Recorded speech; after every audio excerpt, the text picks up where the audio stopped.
The bride was sent to the wrong ranch, but the little girl clung to her skirt and whispered, "God finally sent you to us."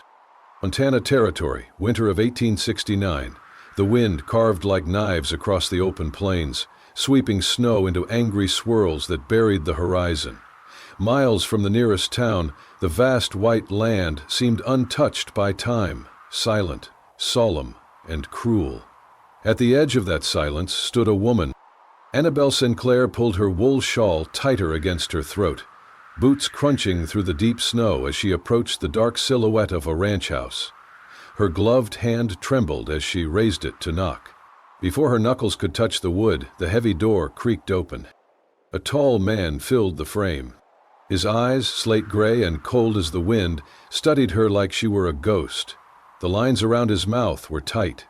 His coat hung open just enough for her to glimpse a worn revolver on his hip and a gold wedding band still wrapped around his finger. Annabelle steadied her voice. "I'm Annabelle Sinclair," she said. "I was sent here by the Missouri Matrimonial Agency. I am to marry a Mr. Carter." The man blinked slowly, then his jaw tensed. "My name is Colt Rafferty," he said, "and I did not order a bride."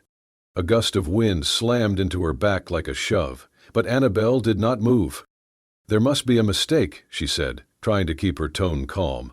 "The letter said this was Red Bluff Ranch. This is Red Bluff, is it not?" "It is," Colt replied flatly. "But there's no Carter here. You've come to the wrong ranch, Miss Sinclair." He turned halfway, ready to shut the door. Annabelle stepped forward. "Please," she said, "there's a storm coming, and the last stagecoach already left for Fort Banner. I have nowhere else to go." Colt hesitated, just a fraction. Then he stepped aside. "You can come in, but only for the night." She exhaled, her body aching with cold and exhaustion, and crossed the threshold. The warmth inside felt like falling into a memory. The ranch house was sparse but solid, stone fireplace crackling, rough-hewn furniture, walls that whispered of years without laughter. She placed her small travel trunk near the door and looked around. A single child's bonnet hung beside a man's rifle. A child's wooden horse sat abandoned near the hearth, and on the mantel, half-dusted, was a woman's portrait. Colt followed her gaze. "She passed 3 years ago," he said stiffly. "My wife." Annabelle nodded softly, then turned back to him. "I did not come here to replace anyone," she said. I have nowhere else to be." He said nothing, just motioned to the spare room down the hall. "You can sleep there tonight. In the morning, I will take you back to Fort Banner." She wanted to argue, but she was too tired, so she nodded and turned toward the hallway. Then, before she could take another step, a sound stopped both of them. Soft footsteps.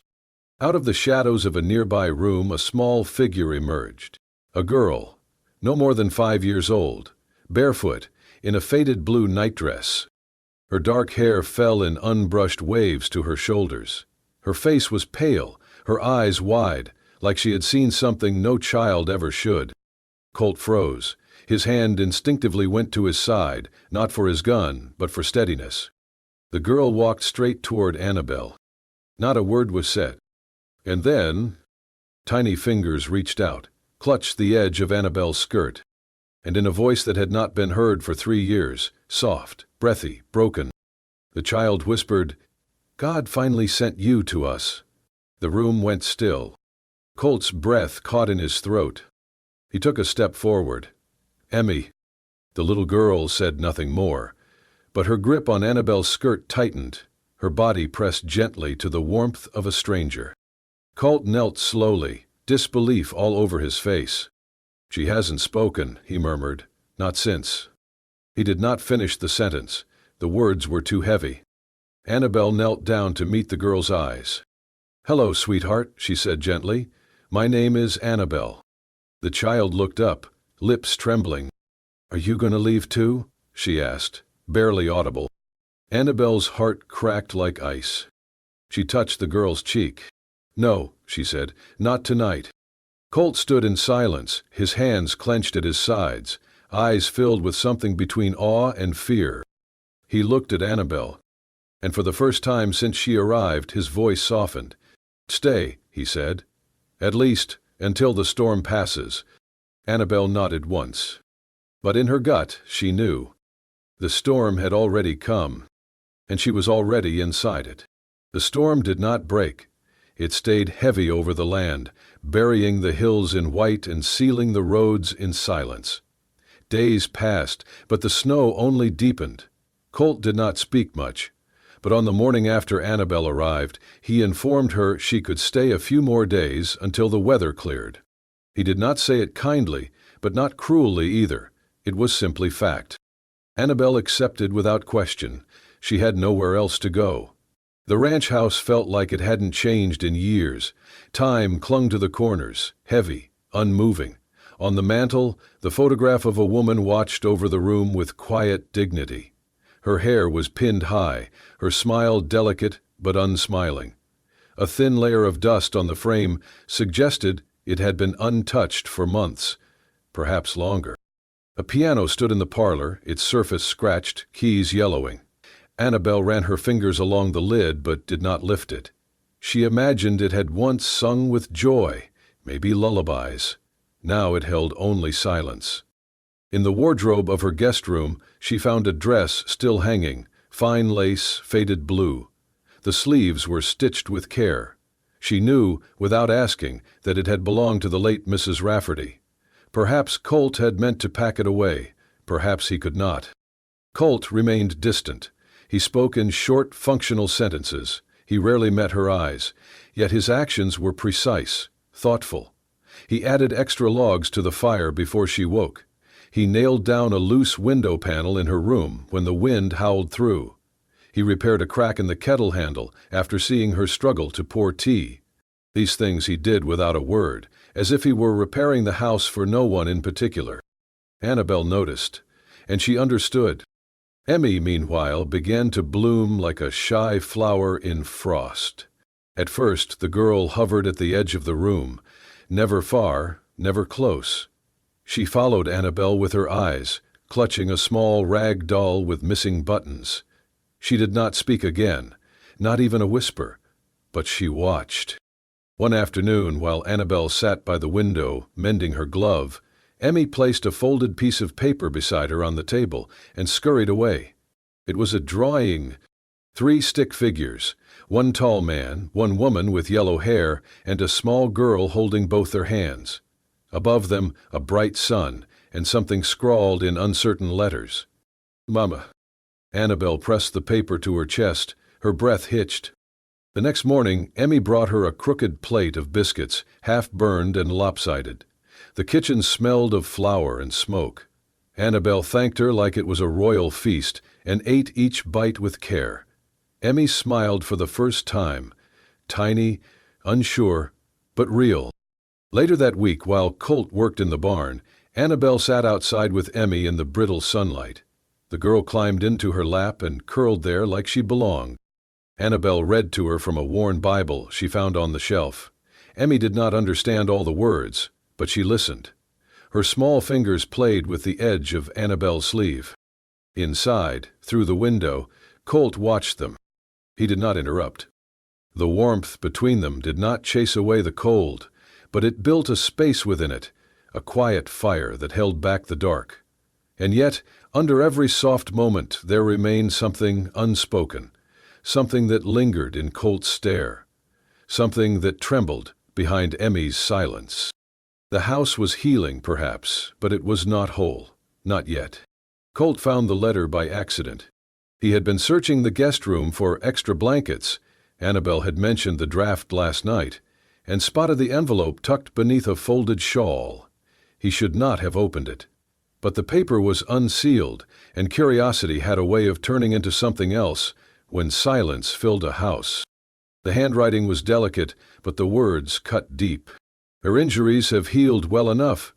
She may live a long and healthy life. However, the trauma to her abdomen has caused lasting damage. The likelihood of childbearing is minimal to none. Colt folded the letter slowly, as though it were made of glass.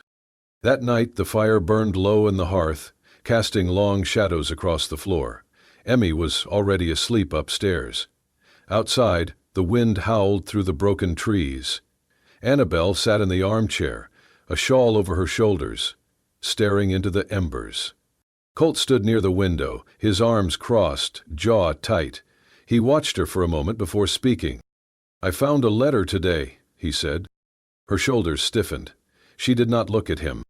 "I did not mean to pry," he added, quieter this time. "I know," she said softly. Then, after a moment, "You read it." "I did."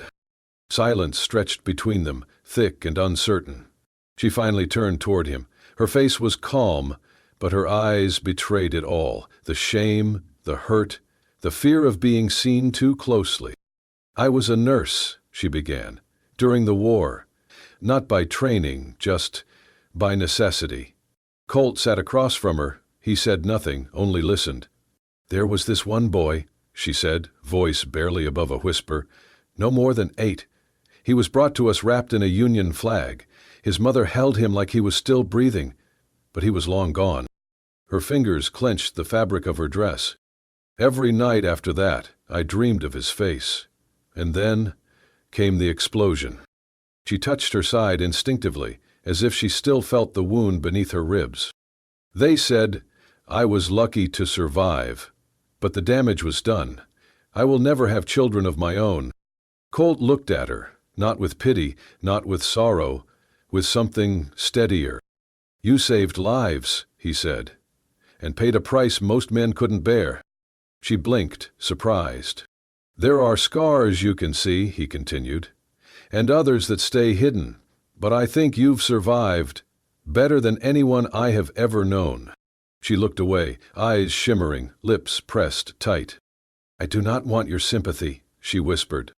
"You do not have it," he replied, "only my respect." Their eyes met in the flickering firelight. For the first time, she felt seen, not as something broken, but as someone whole in her own right. The silence that followed was no longer uncomfortable. It was something else entirely, something honest, something human. She smiled faintly. "Thank you," she said. Colt nodded once, slowly. In that quiet room, with winter howling outside and memory pressing in from all sides, a fragile thread stretched between them, thin but real. It was not yet love, but it was no longer distance. It began with a drawing. Annabelle found it folded beneath Emmy's pillow while changing the bedsheets. The child had taken to drawing often now, crude sketches of horses, stick-figure families beneath yellow suns. But this one was different, darker. She opened the paper slowly. The lines were jagged, frantic. A small figure, a woman, stood at the edge of the page, her arms outstretched. Near her, a looming shadow, tall and thick-armed, dragging the woman away. Beside them, another figure lay on the ground. Above his head were 3 crooked words, scrawled in clumsy handwriting. "Pa is asleep." Annabelle stared at it for a long time. That evening, she brought it to the parlor where Colt was oiling the hinges of the back door. She waited until he finished, then held it out without a word. He took it, looked once, and slowly sat down. "She draws a lot," he said, voice flat. "But not like this," Annabelle replied. He nodded once, more to himself than to her. There was a long pause, the air between them chilled. "I've never asked," she began carefully, "what happened to your wife?" Colt said nothing at first. Then he set the drawing aside, elbows resting on his knees, eyes fixed on the floor. "I was drunk," he said, "that night." His voice was quiet, but every word carried weight. "There had been an argument earlier. I do not even remember what about. She went upstairs with Emmy, and I stayed by the fire, drank more than I should have. When I woke the next morning—" He stopped. Annabelle leaned forward gently. "What did you wake to?" Colt's eyes were hollow. "Blood. On my shirt. On the floorboards near the back door. My wife was gone. So was her coat." He rubbed his temples with both hands. "The sheriff came. Asked questions, but there was no body, no note. Just gone. They ruled it a disappearance." "And you?" she asked softly. "They said she ran off. Others weren't so sure." Annabel watched him carefully. "Do you believe you hurt her?" His jaw clenched. "I do not know." Silence fell again, heavier than snow. "I've tried to remember," he said. "I've prayed for dreams, flashes, anything. But there is nothing. Just the hangover and that damn blood." Annabel swallowed hard. "Why didn't you tell me?" Colt looked up at her finally. "Would you have stayed if I had?" She had no answer. Later that week, when Colt took the wagon to town for supplies, Annabel made her way on foot to a nearby cabin tucked at the edge of the woods. It belonged to a woman the townsfolk had mentioned, a widow named Mrs. Hargrove, said to be half blind but sharp as winter air. Mrs. Hargrove answered the door with a shawl wrapped tightly around her bones and a long scar down the side of her neck. She peered at Annabel with one good eye. "Colt Rafferty's woman, are you?" "I am staying with him," Annabel said cautiously. "I have questions." The old woman grunted. "Don't we all?" Annabel explained what little she knew, about the drawing, about the blood, about Colt's lost memory. Mrs. Hargrove listened, rocking slowly on her heels. "That night," she said finally, "I heard something, a scream, around midnight. But my husband was already dead by then, and I don't go looking for trouble in the dark. Next morning I saw footprints in the snow, leading from their place down the ridge." "Just one set?" Annabel asked. "Two," the woman replied, "but only one returned." Annabel's heart skipped. "You told the sheriff?" "Sheriff was Colt's cousin, didn't want scandal, told me not to talk. So I didn't." She looked away, voice softening. "But I always felt that boy deserved the truth, even if he was too broken to look for it." Annabel stood in the doorway, wind brushing her cloak, mind spinning. Footprints. A scream blood Colt could not explain. And a child who remembered more than anyone thought. The past was not dead. It had only been sleeping. The snow did not let up, but something inside the house began to thaw. Each day brought small, quiet changes. Emmy laughed now, soft little chirps like wind chimes in spring. Annabel taught her how to thread a needle, to pull the thread gently through cloth without tugging. Their first project was a handkerchief. The stitches were crooked, the pattern messy, but Emmy beamed with pride when she finished the first flower. Colt watched them from the doorway one morning, arms crossed, leaning slightly against the frame. He said nothing, but Annabel noticed the way his shoulders lowered, the set of his jaw relaxed. Later that afternoon, he took Emmy outside. The sky was a pale gray bowl above them, flakes drifting steady like feathers. He lifted her onto the back of a chestnut mare, slow and careful. Emmy's legs dangled far above the stirrups, but her grin stretched ear to ear. "This one's gentle," Colt said. "Her name's Lark." Annabel stood at the fence, gloved hands resting on the worn wood. She watched as he walked beside the horse, one hand on Emmy's back, guiding her in a slow circle around the yard. Each time Emmy passed by, she waved. "She trusts you," Annabel said when they returned. Colt helped the girl down, brushing snow from her cap. "I guess she knows when someone's worth trusting." That night the wind howled harder than before. A full blizzard settled in, and the windows trembled against the storm's breath. When Annabel stepped outside to bring in a forgotten bucket, the cold caught her throat like a slap. She wore only her shawl and a thin scarf. Before she could return inside, Colt appeared behind her. He reached without a word, pulling his own thick coat from his shoulders and draping it over hers. "You'll freeze like that," he murmured. Their faces were close. Too close. Snow clung to his lashes, to the brim of his hat.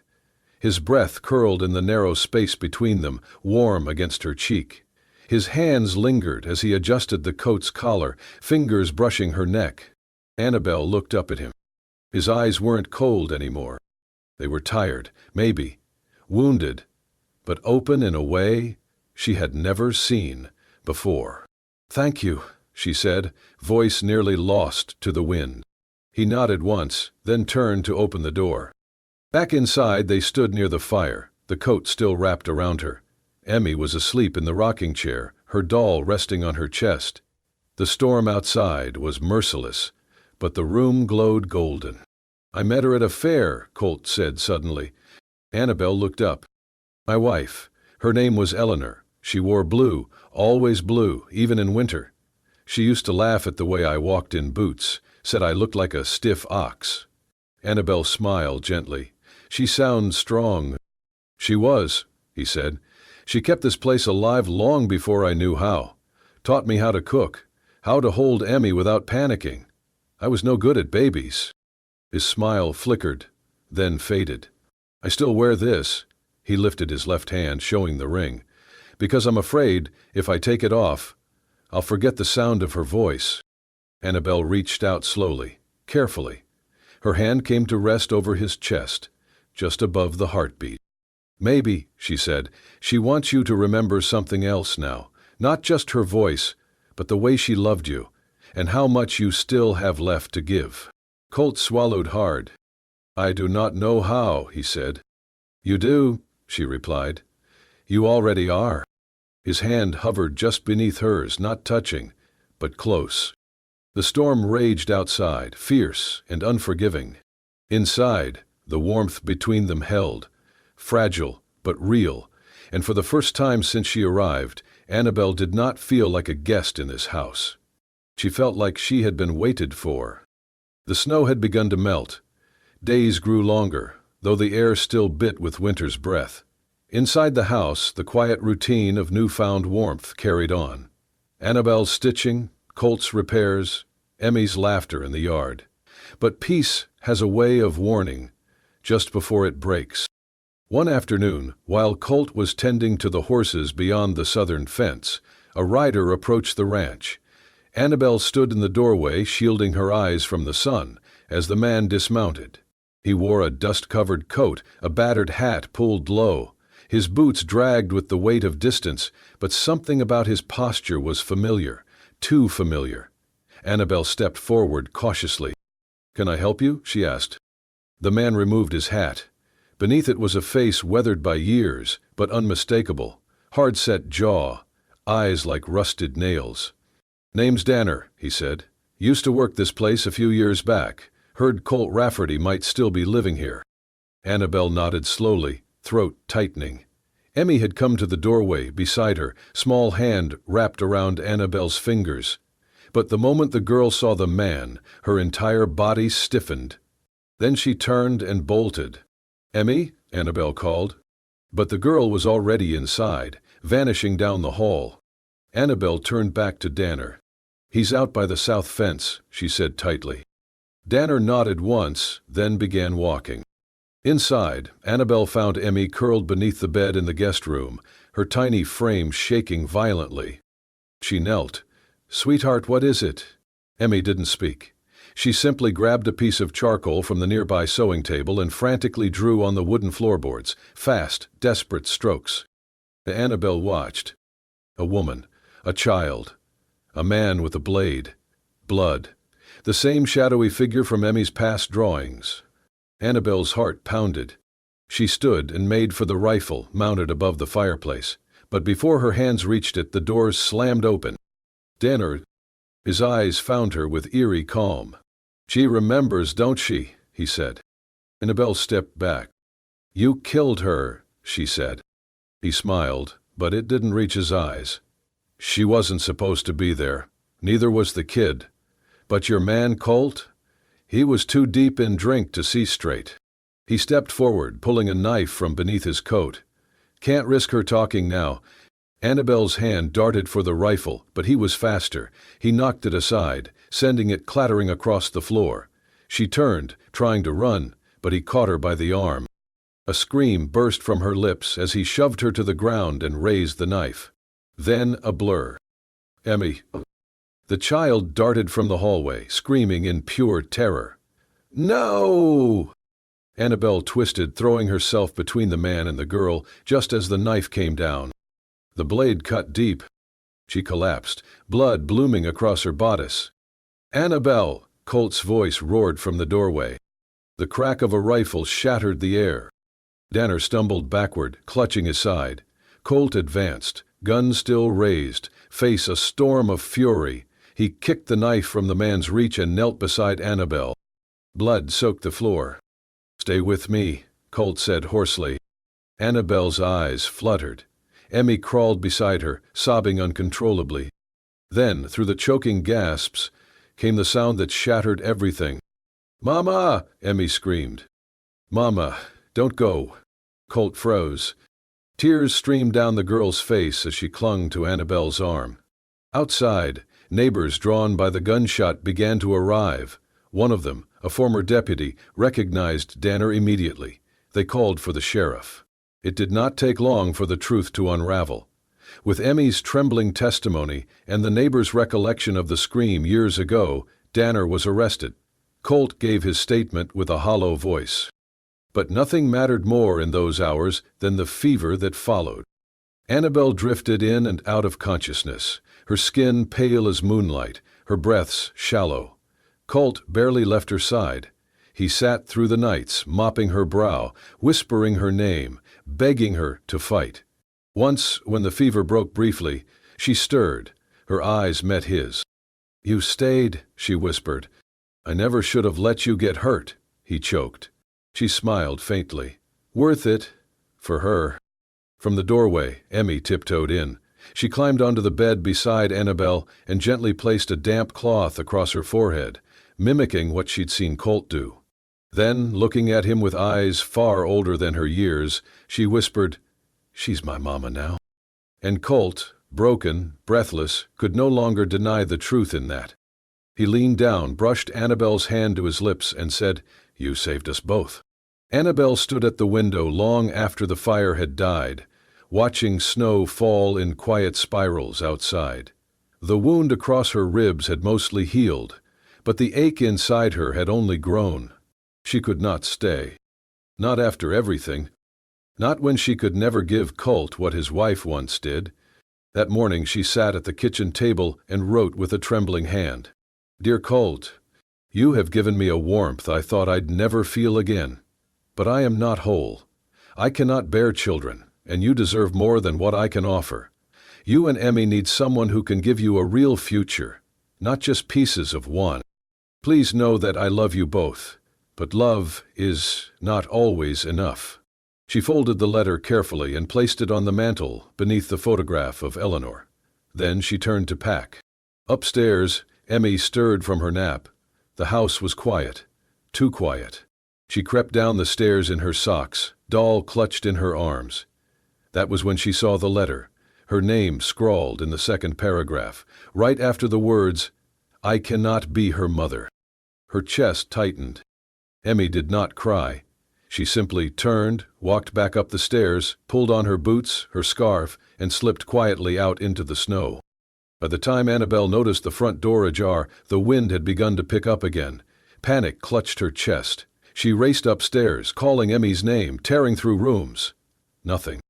"Colt!" she screamed, rushing outside. "She's gone!" He had just returned from the barn and dropped the saddle in the snow. "What do you mean she's gone?"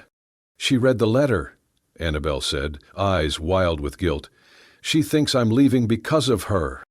Without another word, Colt ran to the barn. He saddled the mare with practiced speed and hoisted Annabelle up behind him. The storm was coming in faster than they'd feared. White swallowed the horizon, tracks in the snow already blurred by the wind. They searched the riverbed, the tree line, called until their throats were raw. "Emmy!" Colt shouted into the wind. "Emmy, come back!" But only silence answered. Then, just before nightfall, Annabelle spotted a splash of blue between the trees.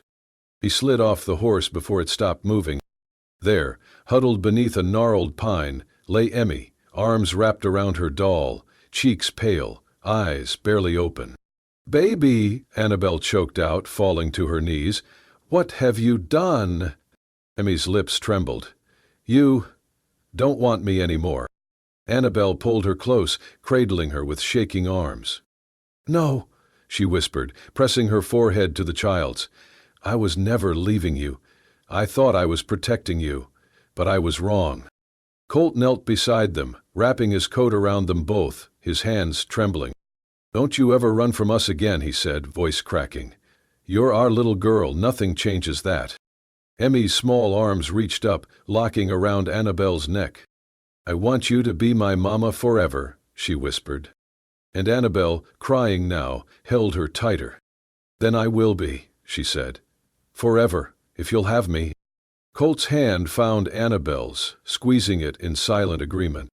In the middle of the snow-covered forest, with the wind howling and the past finally behind them, a broken family was made whole again. The next morning, the storm had passed. The world outside was blanketed in fresh white. Trees bowed under snow, and the air was still and cold. Inside, the house stirred gently, fire crackling, soup warming on the stove, and the soft hum of life returning after a long, hard night. Emmy lay curled beneath a quilt beside Annabelle, her small fingers twined with hers. She had not let go since they found her. Colt stood near the window, arms crossed, watching the horizon. He looked tired, but different, lighter, resolved. After breakfast, he asked Annabelle and Emmy to take a walk. They bundled up, stepping into the snow together. The sun had returned, casting golden light over the frozen world. At the creek, Colt stopped and turned. I've been thinking, he said, about what makes a family. Annabelle waited, heart already full. He pulled a small velvet pouch from his coat. Inside was a ring, worn, simple, and trembling slightly in his fingers. I wore this too long, he said, holding up his left hand. Then he slowly removed his wedding band and held it in his palm. She's gone, and I loved her. But loving her doesn't mean I stop living. He looked at Annabelle, his voice soft. Emmy needs a mother. And I need you. Tears welled in her eyes. Family isn't about where we come from, Colt said. It's about where we choose to stay. Then he dropped to one knee. I choose you, Annabelle Sinclair. Will you marry me? She didn't answer with words at first. She dropped to her knees beside him, arms wrapping around Emmy, who had followed close behind. I'm sorry, Annabelle whispered to the child. I'm sorry I made you think I didn't want you. Emmy clung to her. I knew you did. I just got scared. Annabelle turned to Colt, her hand still resting over Emmy's. I was sure I'd missed my chance to be part of something whole, that I was only good at leaving. Colt reached for her hand. But you stayed, she said, and so will I. She nodded, tears trailing down her cheeks. Yes, I'll marry you. He slid the ring onto her finger, his wife's ring, now carrying a new promise. 1 week later, the church in Fort Banner opened for a quiet wedding. The townsfolk filled the pews, offering warm glances and quiet blessings. They had heard the story, how Annabelle had bled to protect a child who had not spoken in years, how Colt had found peace in the woman he never expected. Simple wildflowers lined the aisle. Colt stood at the altar in his best shirt, visibly nervous. Then the doors opened. Annabelle entered in a dress borrowed from the town seamstress, hair pinned with sprigs of lavender. But it was Emmy who turned every head, walking proudly in her blue dress, scattering petals with the joy only a child could carry. When the preacher asked who gave the bride away, Emmy spoke without hesitation. I do. Laughter filled the room. Colt's eyes filled with light. After the vows, after the kiss, and after Emmy threw her arms around both of them, the three walked out together into the sun, no longer bound by grief, but united by grace. That night, as the fire crackled low and Emmy slept peacefully between them, Annabelle stared at the ceiling with quiet wonder. She whispered, just once, I wasn't born to be a mother, but I was called to become one. And in that house where so much had been lost, something finally found.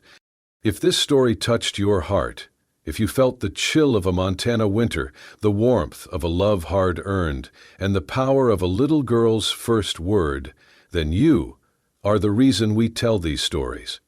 Here at Wild West Love Stories, we believe that even in a world of silence, sorrow, and snow, love still finds its way. From a forgotten war nurse, to a grieving rancher, to the small footprints in the snow that led them home. This wasn't just survival. This was the story of choosing family and becoming what you never thought you could be. Subscribe to Wild West Love Stories for more unforgettable romances from the American frontier, where bullets missed, but hearts didn't. Hit the bell so you never miss a love that defies time, blood, or boundaries. Because some families aren't born, they're chosen with courage,